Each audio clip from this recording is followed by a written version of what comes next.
वैसे तो मुझे भी जाना है, वैसे तो वो भी वहाँ होगा, वैसे तो वो भी अच्छी है।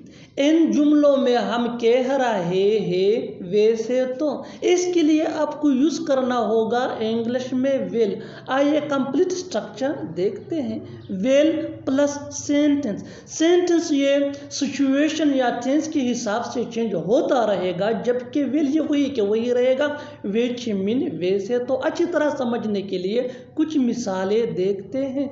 वैसे तो मुझे भी जाना है, will I have to go too, will I have to go to.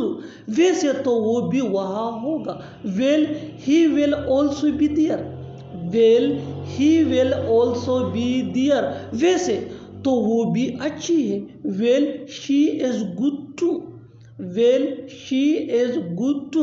बिल्कुल फार्मूले को हम स्टेप बाय स्टेप फॉलो कर रहे हैं। आप भी इस फार्मूले के बेस पे ऐसे जुमले सीख सकते हैं अंग्रेजी जुबान में आसानी से। That can be really helpful for you. वैसे तो तुम एक अच्छे दोस्त हो, well you are a good friend, well you are a good friend. और आखिर में ये सेंटेंस आपके लिए, कमेंट सेक्शन में इसका जवाब ज़रूर देना।